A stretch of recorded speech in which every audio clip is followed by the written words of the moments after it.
Hello dear aspirants, welcome to T-SAT networks. So ఈరోజు మనం ఈ వీడియోలో క్యాలెండర్ అనే టాపిక్కి సంబంధించినటువంటి 6th పార్ట్ని డిస్కస్ చేయబోతున్నాం. ఆల్రెడీ మనం ఇంతకుముందు గత వీడియోస్లో ఒక 5 పార్ట్స్ కంప్లీట్ చేసుకున్నాం. సో ఇప్పుడు ఈ 6th పార్ట్ అనేటువంటిది ఎలా ఉందో చూడబోతున్నాం. సో ఈ 6th పార్ట్లో ప్రధానంగా మనం ఎటువంటి అంశాలు మనం నేర్చుకోబోతున్నాము అంటే, మీకు స్టార్టింగ్లో నేను బేసిక్స్ అంటే ఇంట్రడక్షన్ పార్ట్ చెప్తున్న క్రమంలో కొన్ని అంశాలు చెప్పాను. ఏంటంటే మంత్ని పోలిన మంత్ కనుగొనడం. ఫర్ ఎగ్జాంపుల్, మీరు ఒక సాధారణ సంవత్సరం తీసుకుంటే అందులో February month, March month, November month అనేటువంటివి ఒకే డేతో స్టార్ట్ అవుతాయి. అదేవిధంగా జనవరి మంత్ మరియు అక్టోబర్ మంత్ అనేటువంటివి ఒకే క్యాలెండర్ని పోలి ఉంటాయి. లేదా లీప్ ఇయర్ తీసుకుంటే అందులో కూడా లీప్ ఇయర్లో January month, April month, July month ఒకే క్యాలెండర్ని పోలి ఉంటాయి, ఒకే డేతో స్టార్ట్ అవుతాయి. అందులో స్పెసిఫిక్గా జనవరి మంత్, జూలై మంత్ ఒకే క్యాలెండర్ని పోలి ఉంటాయి అనే అంశాలు నేర్చుకున్నాం. సో ఇట్లా ఒక ఇయర్లో ఏ విధంగా అయితే ఒక మంత్ను పోలినటువంటి మరొక మంత్ ఉంటుందో, అదేవిధంగా ఇయర్స్లో కూడా ఒక ఇయర్ని పోలినటువంటి మరొక ఇయర్ ఉంటుంది. ఫర్ ఎగ్జాంపుల్ 2022 సంవత్సరం, 2022 సంవత్సరాన్ని పోలినటువంటి సంవత్సరం వెంటనే మరలా ఎప్పుడు వస్తుంది అంటారు. ఓకేనా? లేదా 2023 సంవత్సరాన్ని పోలిన సంవత్సరం వెంటనే మరలా ఎప్పుడు వస్తుంది? లేదా 2024 సంవత్సరాన్ని పోలిన సంవత్సరం వెంటనే మరలా ఎప్పుడు వస్తుంది? ఇటువంటివి యూజువల్గా ఇయర్ని పోలినటువంటి ఇయర్ని కనుక్కునే విధానం. సో ఈ విధంగా ఈ సంవత్సరాన్ని పోలినటువంటి సంవత్సరాన్ని కనుక్కునే విధానం నేర్చుకోవడం కోసం మనకు ప్రధానంగా కొంత బేసిక్ ఇన్ఫర్మేషన్ అవసరం. ఆ బేసిక్ ఇన్ఫర్మేషన్ చూసిన తర్వాత then will discuss that type of questions. Okay, ముందుగా ఇక్కడ నేను ఒక ఇయర్ తీసుకున్నాను. ఫర్ ఎగ్జాంపుల్ లెట్స్ సే 2025 అనే ఒక ఇయర్ తీసుకున్నాను. ఇక్కడ నేను ఈ 2025 అనే నెంబర్కి నేను నేమ్ని కొంత డిఫరెంట్గా అసైన్ చేస్తున్నా, ఒక పేరు పెడుతున్నా ఇయర్కి. 2025 ఇయర్ అనే ఏ ఇయర్ అంటే లీపు సంవత్సరం. ఓకేనా? 2025 అనేటువంటిది లీపు సంవత్సరం తర్వాత, లీపు సంవత్సరం తర్వాత వచ్చే మొదటి సంవత్సరం. ఓకేనా? వచ్చేటువంటి మొదటి సంవత్సరం. I hope you understood. ఓకేనా? 2025 యాక్చువల్గా 2024 ఏంటి? 2024 అనేటువంటిది లీపు సంవత్సరం. మరి 2025 ఏంటి? లీపు సంవత్సరం తర్వాత వచ్చేటువంటి మొదటి సంవత్సరం. ఓకేనా? మరి ఇప్పుడు 2026, అదేవిధంగా 2027, చివరగా 2028. సో ఇక్కడ 2026 ఏంటి అంటే లీపు సంవత్సరం తర్వాత వచ్చేటువంటి రెండవ సంవత్సరం. ఓకేనా? లీపు సంవత్సరం తర్వాత వచ్చేటువంటి రెండవ సంవత్సరం. అదేవిధంగా 2027 సంవత్సరం ఏంటిది? లీపు సంవత్సరం తర్వాత వచ్చేటువంటి మూడవ సంవత్సరం. 2028, 2028 ఏంటి? లీపు సంవత్సరం. ఓకేనా? సింపుల్గా that is the leap year. I hope you understood. నేను వీటికి నేమ్స్ కొంత డిఫరెంట్గా అసైన్ చేసిన. 2024 అనేటువంటిది లీపు సంవత్సరం. ఓకేనా? 2024 అనేటువంటిది లీపు సంవత్సరం. కాబట్టి మరి 2025 ఏంటి? లీప్ ఇయర్ తర్వాత వచ్చేటువంటి మొదటి సంవత్సరం. 2026 ఏంటి? లీపు సంవత్సరం తర్వాత వచ్చేటువంటి రెండవ సంవత్సరం. 2027 ఏంటి? లీపు సంవత్సరం తర్వాత వచ్చేటువంటి మూడవ సంవత్సరం. 2028 ఏంటి? సింపుల్గా అది లీపు సంవత్సరం. ఓకేనా? ఇప్పుడు నేను కొన్ని example in order to understand in a better way let me take something different questions. So ఇక్కడ ఒక చిన్న ఎగ్జాంపుల్ తీసుకుంటున్నా. చెప్పండి, ఇప్పుడు 2001 ఏమని చెప్పొచ్చు? 2001 అనేటువంటిది లీపు సంవత్సరం తర్వాత వచ్చేటువంటి ఫస్ట్ ఇయర్ కదా, లీప్ ఇయర్ తర్వాత వచ్చేటువంటి ఫస్ట్ ఇయర్. అదేవిధంగా చెప్పండి 2018, 2018 ఏంటి? 2018 లీపు సంవత్సరం తర్వాత వచ్చేటువంటి రెండవ సంవత్సరం, లీపు సంవత్సరం తర్వాత వచ్చేటువంటి రెండవ సంవత్సరం. 2027 చెప్పండి, 2027 ఏంటి?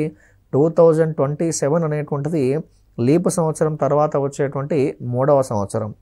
అదేవిధంగా 1996 ఏంటి 1996 లీప్ సంవత్సరం. సో ఇట్లా మనం ఒక ఇయర్ని తీసుకున్నప్పుడు is that year is first year after leap year, or is that year is second year after leap year, or is that year is third year after leap year అనేటువంటిది, లేదా is that leap year అనేటువంటి భావన మీకు ముందుగా ప్రైమరీగా తెలియాలి.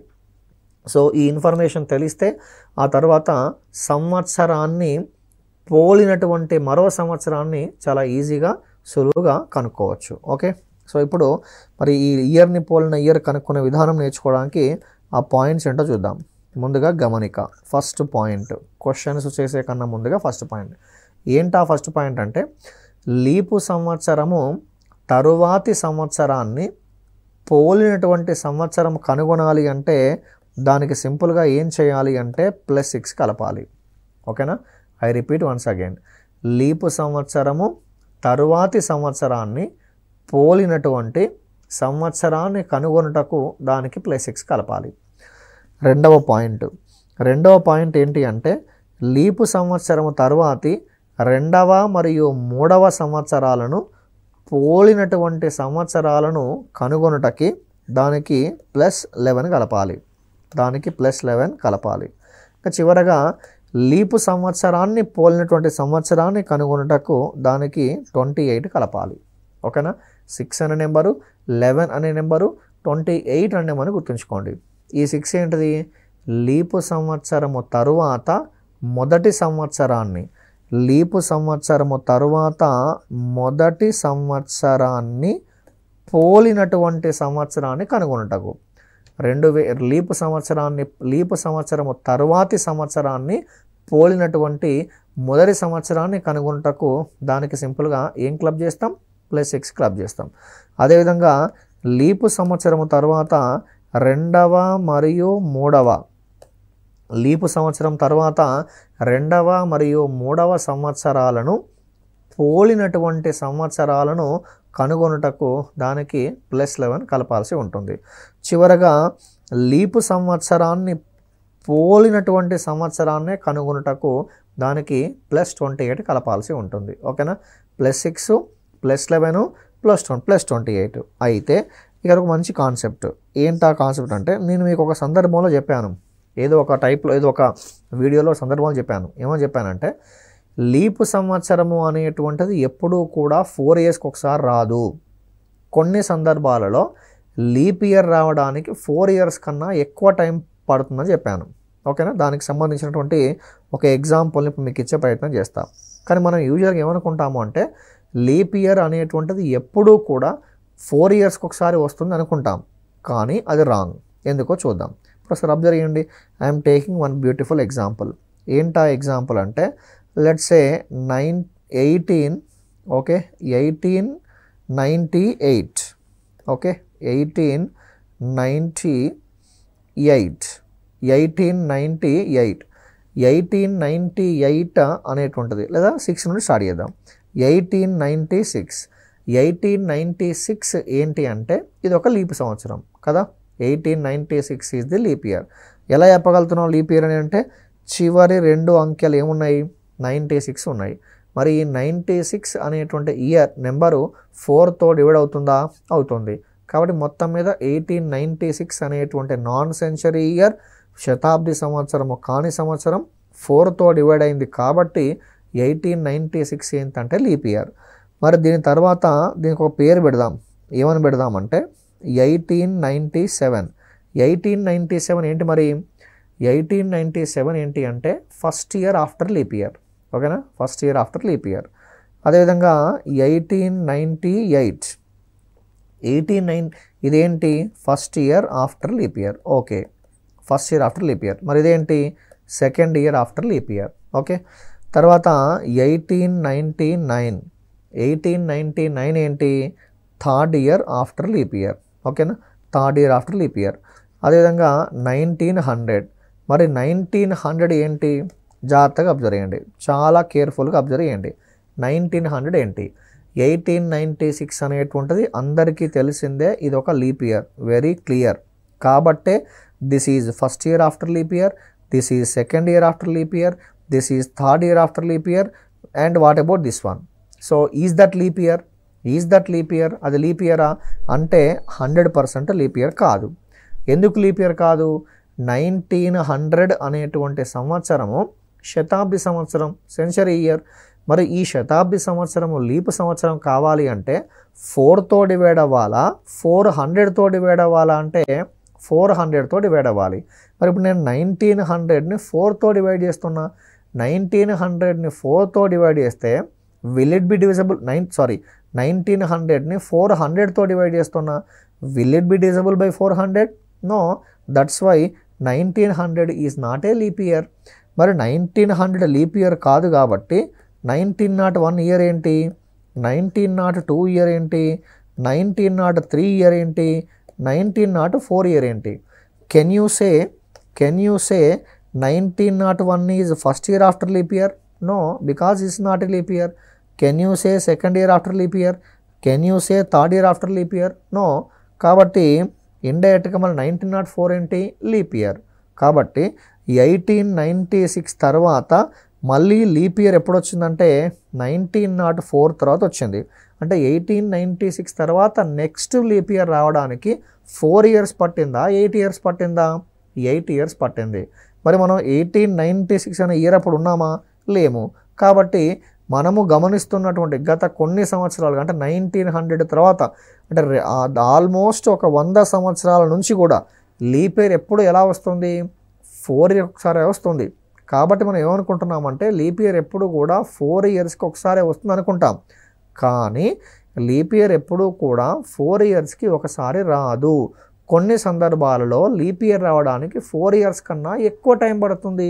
This is the very good example. మరి 1901 year అనేటువంటిది లీప్ ఇయర్ తర్వాత వచ్చే ఫస్ట్ ఇయర్ కాదు. మరి కానప్పుడు 1901 అనేటువంటి ఇయర్ని పోలినటువంటి ఇయర్ కనుగొనాలి అంటే దానికి మరి 6 యాడ్ చేయాలా, 11 యాడ్ చేయాలా, 28 యాడ్ చేయాలా అన్నప్పుడు అప్పుడు మీరు సింపుల్గా చేయాల్సిన పని ఏమిటి అంటే, సో ఇక్కడ ఈ ఫార్ములా ఏదైతే ఉందో ఏంటది, +6 +11 +28 అనే ఫార్ములా ఏదైతే ఉందో ఇది అన్ని సందర్భాల్లో వర్తించదు. కొన్ని సందర్భాల్లో మాత్రమే వర్తిస్తుంది. మన కాంపిటేటివ్ ఎగ్జామినేషన్ పాయింట్ ఆఫ్ వ్యూలో యాక్చువల్గా +6 +11 +28 అనే కాన్సెప్ట్ సరిపోతుందండి. కానీ అలా కాకుండా ఇంకా మిగతాయి ఉన్నాయనుకోండి, అలా ఉన్నప్పుడు ఈ కాన్సెప్ట్ అనేటువంటిది సింపుల్గా సరిపోదు. ఏ సందర్భంలో సరిపోదు అంటే లీపు సంవత్సరము కానటువంటి శతాబ్ది సంవత్సరానికి. What is the speciality of 1900? అది లీపు సంవత్సరము కానటువంటి శతాబ్ది సంవత్సరం, నాన్ లీప్ సెంచరీ ఇయర్ అంటాం దాన్ని, నాన్ లీప్ సెంచరీ ఇయర్. ఈ విధంగా లీపు సంవత్సరము కానటువంటి శతాబ్ది సంవత్సరాలకి చేరువగా అంటే దగ్గరగా సంవత్సరాలు ఉన్నట్లయితే ఈ పై ఫార్ములాస్ వర్తించవు అంటాం. Very good concept. ఓకే, ఈ ఫార్ములాస్ అన్నీ వర్తిస్తాయి. 99.99 కేసెస్లోనే ఫార్ములాస్ వర్తిస్తాయి. మరి 100% కేసెస్లో ఫార్ములాస్ వర్తించాలి అంటే వర్తించవు. ఓకేనా? అలా వర్తించే విధానం ఏంటో చెప్తాను మీకు. అన్ని సందర్భాల్లో యూజ్ అయ్యేటువంటి మెథడ్ ఏంటో చెప్తాను. ఓకే, ఎప్పుడు వర్తించవు? లీపు సంవత్సరము కానటువంటి, మీరు కావాలంటే రాసుకోవచ్చు గమనిక అని, లీపు సంవత్సరము కానటువంటి, ఓకేనా, లీపు సంవత్సరము కానటువంటి శతాబ్ది సంవత్సరాలకి చేరువగా అంటే మీనింగ్ ఏంటి? దగ్గరగా. లీపు సంవత్సరాలు కానటువంటి శతాబ్ది సంవత్సరాలకు చేరువగా సంవత్సరాలు ఉన్నట్లయితే పై ఫార్ములాస్ వర్తించవు. మరి అన్ని సందర్భాల్లో వర్తించడానికి మెథడ్ ఉందా అంటే ఉంది, నేర్చుకుందాం అదేంటో.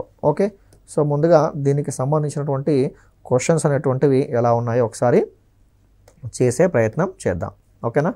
So let start the question. ముందుగా క్వశ్చన్ నెంబర్ 1 ఏమన్నాడు ఈ క్వశ్చన్లో అంటే 2005 సంవత్సరాన్ని పోలిన సంవత్సరం తిరిగి మరలా ఎప్పుడు వస్తుంది అంటాడు. 2005 సంవత్సరాన్ని పోలినటువంటి సంవత్సరం వెంటనే తిరిగి మరలా ఎప్పుడు వస్తుంది. సో కాబట్టి దీన్ని మనం టైప్ 1 అని చేద్దాం, టైప్ 2 అని చేద్దాం. ముందుగా చెప్పండి, 2005 అనే సంవత్సరం యొక్క స్పెషాలిటీ ఏంటి? అదొక లీపు సంవత్సరం తర్వాత వచ్చేటువంటి ఫస్ట్ ఇయర్. మరి లీపు సంవత్సరం తర్వాత వచ్చేటువంటి ఫస్ట్ ఇయర్ని పోలినటువంటి సంవత్సరము కనుగొనాలి అంటే దానికి ఎంత కలుపుతాం? ప్లస్ 6 కలుపుతాం కదా. కాబట్టి 2005 ప్లస్ 6 సింపుల్గా ఏం తీసుకుంటాం 2011. Therefore 2005 year and 2011 year both are set to be, both years are set to be same calendar years. అవి రెండు కూడా ఒకే క్యాలెండర్ని పోలి ఉన్నాయి అంటాం. అవి రెండు కూడా ఒకే క్యాలెండర్ని పోలి ఉన్నాయి అంటాం. ఏంటా ఇయర్సు 2005 అండ్ 2011. ఓకే, ఇది టైప్ 1 ద్వారా చేసే విధానం. అలా కాకుండా టైప్ 2 ద్వారా చేసే విధానం అంటే చూద్దాం. అంటే ఇది కొన్ని సందర్భాల్లో వర్తిస్తుంది, ఇప్పుడు చెప్పేది మాత్రం అన్ని సందర్భాల్లో వర్తిస్తుంది. ఒకవైపు ఏమో ఇయర్స్ అని రాయండి, మరొక వైపు ఏమో ఆడ్ డేస్ అని రాయండి. తెలుసుగా మీకు ఆడ్ డేస్ అంటే, ఆడ్ డేస్ని తెలుగులో ఏమంటాం విషమ దినాలు అంటాం కదా, విషమ దినాలు అంటాం. వాడు ఏ ఇయర్కి ఫైన్ చేయమన్నాడు 2005కి ఫైన్ చేయమన్నాడు. వాడు ఏ ఇయర్కి అయితే ఫైన్ చేయమన్నాడో ఆ ఇయర్ కాకుండా ఆ నెక్స్ట్ ఇయర్ నుంచి తీసుకోండి. ఆ ఇయర్ కాకుండా ఆ నెక్స్ట్ ఇయర్ కనుక్కోమన్నది 2005 నుంచి, కాబట్టి 2006 నుండి తీసుకోండి.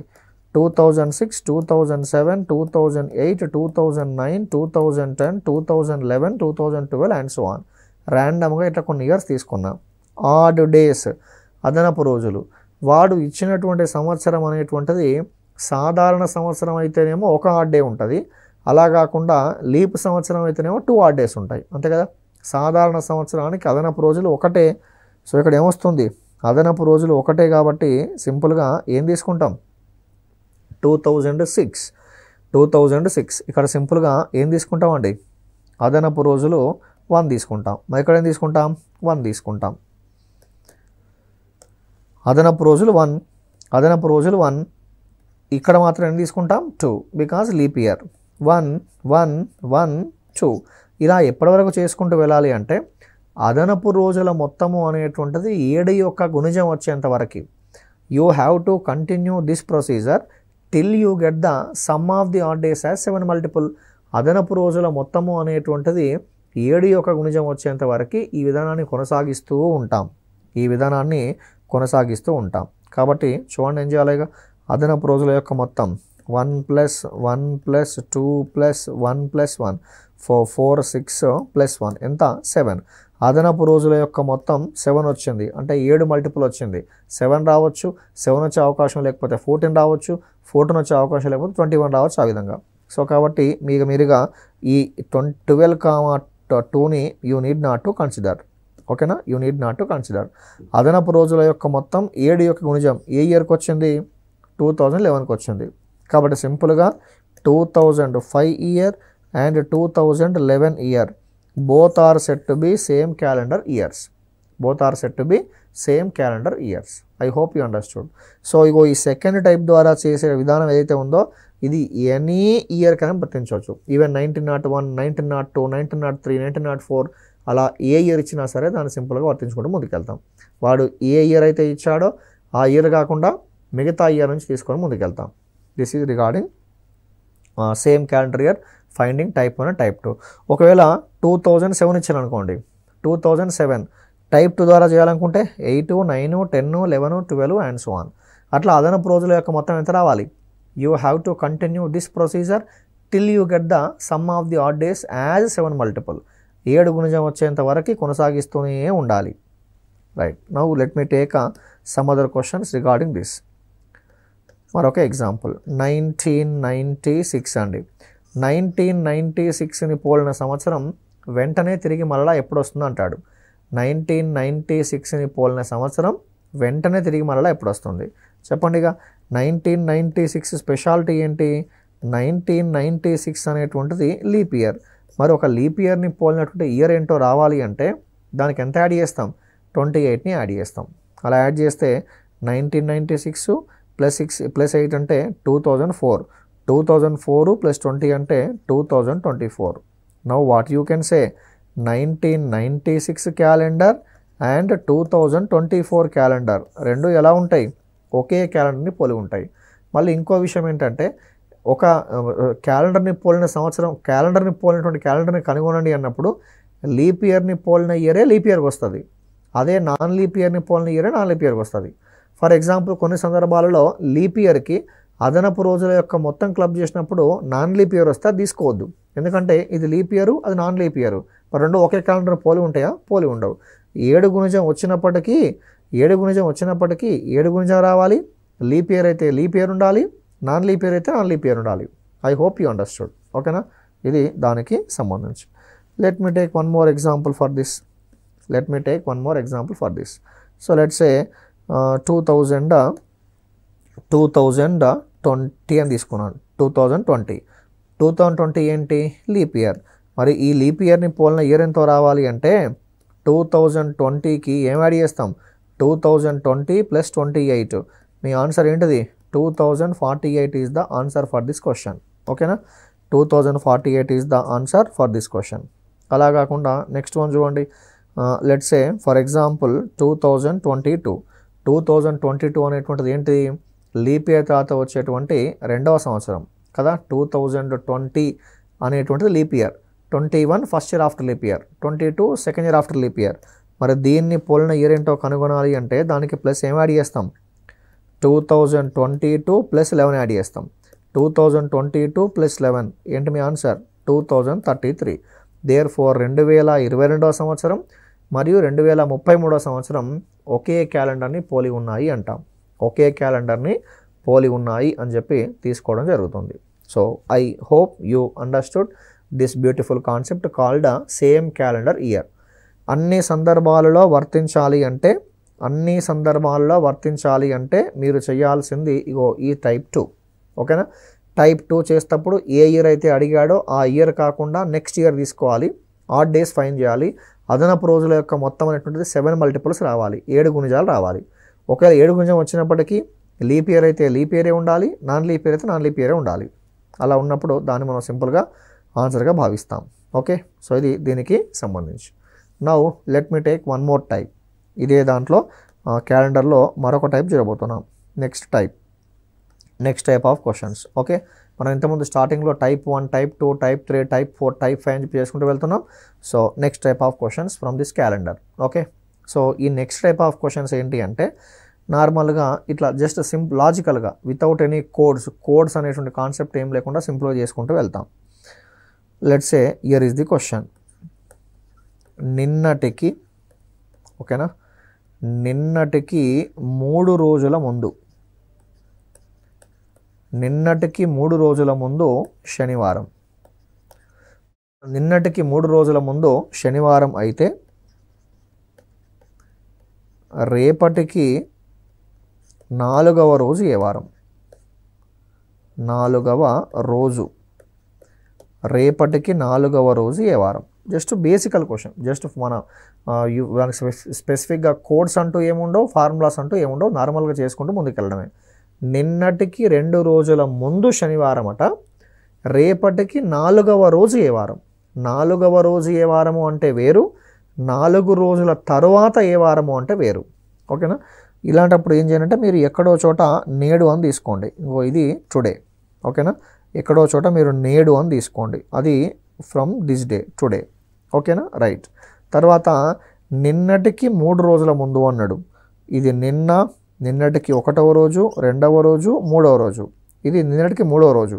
ఈ 3వ రోజు ముందు రోజు, నిన్నటికి 3 రోజుల ముందు ఏ వారం అట? శనివారం అట. అయితే రేపటికి 4వ రోజు ఏ వారం? ఇది రేపండి. రేపటికి 4వ రోజు, రేపటికి 1వ రోజు, 2వ రోజు, 3వ రోజు, 4వ రోజు. 4వ రోజు అంటే వేరు, 4 రోజుల తరువాత అంటే వేరు. కాబట్టి శని, ఆది, సోమ, మంగళ, బుధ, గురు, శుక్ర, శని, ఆది, సోమ, మంగళ. ఈ క్వశ్చన్కి ఆన్సర్ ఏంటి అంటే మంగళవారము అనేటువంటిది ఆన్సర్ అండి. మంగళవారము అనేటువంటిది ఈ క్వశ్చన్ యొక్క ఆన్సర్. అర్థమైందా? నిన్నటికి 3 రోజుల ముందు శనివారం అయితే రేపటికి 4వ రోజు ఏ వారం? 4వ రోజు అంటే ఇది. 4 రోజుల తరువాత అన్నప్పుడు ఇంకొక లైన్ తీసుకుంటాం, అప్పుడు ఆన్సర్ బుధవారం అవుతుంది. ఇది ఒక రకమైన మోడల్. సో దీనికి సంబంధించి మరో క్వశ్చన్ తీసుకుందాం. ఈ టైప్కి సంబంధించి మరొక క్వశ్చన్. ఏంటా మరో క్వశ్చన్ అంటే లెట్స్ సే ఫర్ ఎగ్జాంపుల్ మొన్నటికి 2 రోజుల క్రితం, మొన్నటికి 2 రోజుల క్రితం బుధవారం. ఓకే, మొన్నటికి 2 రోజుల క్రితం బుధవారం అయితే రేపటికి 5 రోజుల తరువాత రేపటికి 5 రోజుల తరువాత ఏ వారం?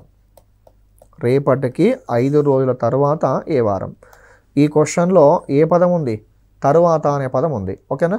మొన్నటికి 2 రోజుల క్రితము బుధవారం అయితే రేపటికి 5 రోజుల తరువాత ఏ వారం? ఎక్కడో చోట నేడు అని తీసుకోండి. దిస్ ఈజ్ ఎస్టర్డే, నేడు, సారీ టుడే. సో మరి ఏమన్నాడు?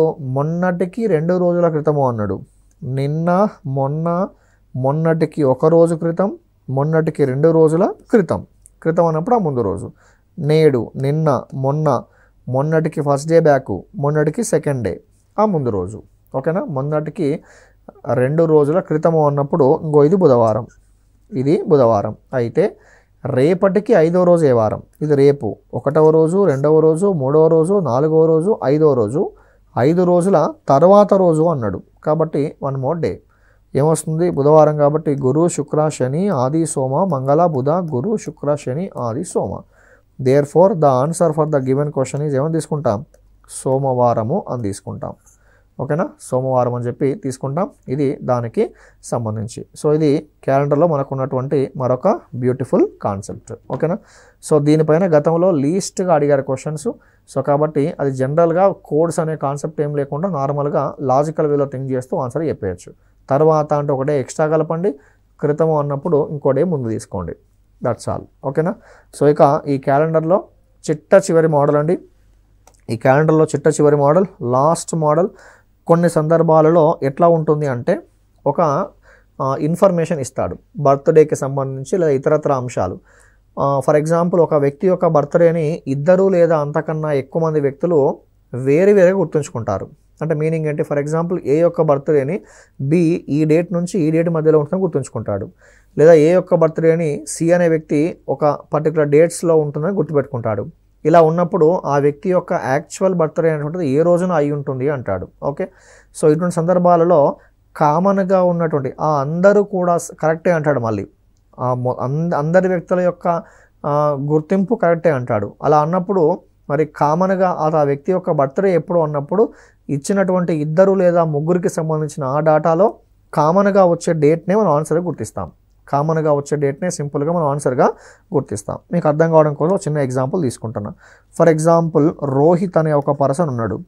రోహిత్ అనేటువంటి పర్సన్కి అతని జన్మదినం అనేటువంటిది ఈ విధంగా ఉందట. ఒక వ్యక్తికి ఫర్ ఎగ్జాంపుల్ ఒక వ్యక్తి ఉన్నాడు. ఆ వ్యక్తి యొక్క బర్త్డేని రోహిత్ ఇలా గుర్తుంచుకుంటున్నాడు. ఎలా గుర్తుంచుకుంటుండంటే మే 20 తర్వాత అనట. ఓకేనా? మే 20 తర్వాత అదేవిధంగా మే 28 లోపు రోహిత్ అనేటువంటి పర్సన్ అతని యొక్క బ్రదర్ బర్త్డేని ఎలా గుర్తుంచుకుంటూ ఆఫ్టర్ 20 అండ్ బిఫోర్ 28. తర్వాత మరొక వ్యక్తి ఎవరో ఏబిసి అనే వ్యక్తి, వర్మ అనే వ్యక్తి ఉన్నాడు. వర్మ అనే వ్యక్తి ఆ యాక్చువల్ బర్త్డే వ్యక్తి ఏవైతే అతని యొక్క బర్త్డే అనేటువంటిది మే 22 లోపే అని గుర్తుంచుకున్నాడు. ఓన్లీ మే 22 లోపే వస్తుందని గుర్తుంచుకున్నాడు. తర్వాత మరో వ్యక్తి ఎలా ఉన్నాడంటే ఫర్ ఎగ్జాంపుల్ ఆ వ్యక్తి రాము అనుకోండి. రాము అనే పర్సన్, ఈ రాము అనే పర్సన్ ఆ యాక్చువల్ బర్త్డే యొక్క ఆ వ్యక్తి యొక్క డేట్ని ఎలా గుర్తుంచుకున్నాడు అంటే మే 12 తర్వాత అని గుర్తుంచుకున్నాడు. మే 12 తర్వాత. ఓకేనా? సో మే 12 తర్వాత. మరి అందరూ కూడా కరెక్టే అయినట్లయితే మే 12 తర్వాత అంటాడు. అందరూ కూడా కరెక్ట్ అయినట్లయితే ఆ వ్యక్తి యొక్క బర్త్డే ఎప్పుడు ఉండొచ్చో కనుగొనండి అంటాడు. ఆ వ్యక్తి యొక్క బర్త్డే ఎప్పుడు అయి ఉండొచ్చో కనుగొనండి అంటాడు. సో ఒక వ్యక్తి ఉన్నాడు. ఆ వ్యక్తి యొక్క బర్త్డేని 3 వ్యక్తులు ఇలా గుర్తుంచుకున్నారు. ఒక వ్యక్తి యొక్క బర్త్డేని 3 వ్యక్తులు ఇలా గుర్తుంచుకున్నారు. మొదటి వ్యక్తి ఎలా గుర్తుంచుకున్నాడు? రోహిత్ అనేటువంటి వ్యక్తి ఆ వ్యక్తి యొక్క బర్త్డేని మే 20 తర్వాత వస్తుంది, 28 లోపు వస్తుందని గుర్తుంచుకున్నాడు కదా. 20 తర్వాత అంటే మీనింగ్ ఏంటి? 21 కదా. 28 లోపు అంటే మీనింగ్ ఏంటి? 27 కదా. ఇది రోహిత్ ఆ విధంగా గుర్తుంచుకున్నాడు ఒక వ్యక్తి యొక్క బర్త్డేని. కానీ వర్మ ఏమని గుర్తుంచుకున్నాడు? 22 లోపట. 22 లోపు అంటే ఒకే ఆప్షన్ ఉంది. అంటే 21 అయి ఉండొచ్చు, దీనికన్నా ఇంకా లోపల ఉండొచ్చు. 20 కానీ 2019 కానీ 18 కానీ ఆ విధంగా. మరి రాము అనే పర్సన్ ఉన్నాడు, రాము అనే పర్సన్కి 12 తర్వాత వస్తుందని గుర్తుందట. 12 తర్వాత అంటే మేబీ ఏమై ఉండొచ్చు, 21st కూడా అయి ఉండొచ్చు, సో 22nd అయి ఉండొచ్చు, వాట్ ఎవర్. ఓకేనా. మరి ఈ ముగ్గురు వ్యక్తులు కరెక్టే అయినట్టయితే ఆ వ్యక్తి యొక్క జన్మదినం ఏ రోజో కనుగొనండి అంటాడు. ముగ్గురు వ్యక్తులు కూడా కరెక్టే అయితే ఆ వ్యక్తి యొక్క బర్త్డే అనేటువంటిది ఏ డేనో కనుగొనండి అంటాడు. ఇది least preference model, last model. ఇటువంటిప్పుడు మీరు ఏం చేయాలి అంటే అన్ని డేట్స్ కామన్గా ఇప్పుడు ఈ క్వశ్చన్లో ముగ్గురు వ్యక్తులు ఉన్నారు, ముగ్గురు ఉండనివ్వండి, అంతకన్నా ఎక్కువ ఉండనివ్వండి, ఎలా ఉన్నా సరే అందరికీ కామన్గా గుర్తున్న డేట్నే మీరు గుర్తుంచుకోవాలి. అందరికీ కామన్గా ఉన్న డేట్ ఏంటండి, 21st. కాబట్టి ఇండైరెక్ట్గా ఆ వ్యక్తి యొక్క బర్త్డే అనేటువంటిది ఏ డే అయి ఉండొచ్చు అంటే May 21st అయి ఉండొచ్చు. సో ఇది దానికి సంబంధించి. ఓకేనా. So that's all. ఇది క్యాలెండర్కి సంబంధించినటువంటి పూర్తి సమాచారం. దీంట్లో రకరకాల కాన్సెప్ట్స్ అన్ని నేర్చుకున్నాం. ప్రైమరీగా ఇంట్రడక్షన్ పార్ట్ చూడండి, దాంతోపాటుగా కోడ్స్ పైన మంచి కమాండ్ తెచ్చుకోండి. Then this topic will be you can learn in a easy way. Thank you all.